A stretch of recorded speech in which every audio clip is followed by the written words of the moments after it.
বর্তমান পরিস্থিতিতে আমি সকলকে আশ্বস্ত করতে চাই যে সবার উপরে দেশ এই মন্ত্রে উজ্জীবিত বিজিবির প্রতিটি সদস্য সীমান্তের অতন্দ্র প্রহরী হিসাবে সদা প্রস্তুত এবং দেশের জন্য যে কোনো পরিস্থিতি মোকাবেলায় দৃঢ় প্রতিজ্ঞ।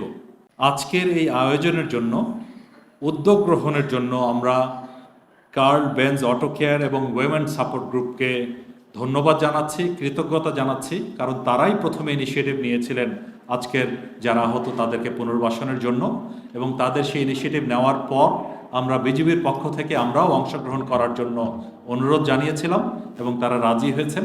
সেই হিসাবেই যৌথভাবে আজকের এই উদ্যোগ এবং এই পুনর্বাসনের কার্যক্রম।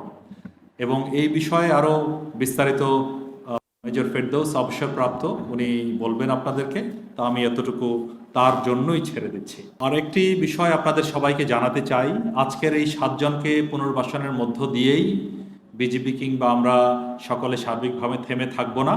আমরা সর্বতোভাবে সিদ্ধান্ত গ্রহণ করেছি যে বিজিবির পক্ষ থেকে আজকে যারা পুনর্বাসনের জন্য সহযোগিতা পাবেন তারা বাদেও আরও 100 জন আহত আন্দোলনকারী কিংবা ব্যক্তিবর্গকে আমরা পার্মানেন্টলি তাদের জীবনের পুনর্বাসনের ব্যবস্থা আগামী দিনগুলোর মধ্যে ইনশাল্লাহ করব। বিজিবি হাসপাতালে চিকিৎসা প্রদান করা ছাড়াও আপনারা জেনে থাকবেন যে শহীদ আবু সাইদ ফাউন্ডেশনের জন্য বিজিবি 5 লক্ষ টাকা প্রদান করেছে।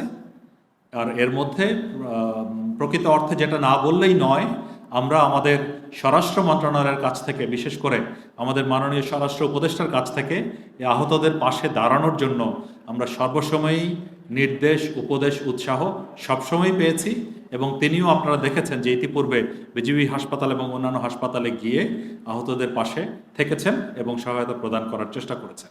তো সম্প্রতি আমরা রংপুর ভিজিটের সময় যখন জানতে পেরেছিলাম যে আবু সাইদের পরিবার আবু সাইদ সংঘ নামে একটি ক্লাব গঠন করেছে, সেখানে উপদেষ্টা মহোদয়ের নির্দেশক্রমে আমরা বিজিবির পক্ষ থেকে 5 লক্ষ এবং র্যাবের পক্ষ থেকে 5 লক্ষ, স্বরাষ্ট্র মন্ত্রণালয়ের পক্ষ থেকে 10 লক্ষ টাকা তাদেরকে সহায়তা প্রদান করেছি। এছাড়াও বিজিবির তত্ত্বাবধানে রংপুরে শহীদ নজিবুল সরকার বিশালের পরিবারকে 3 লক্ষ টাকা প্রদান করা হয়েছিল।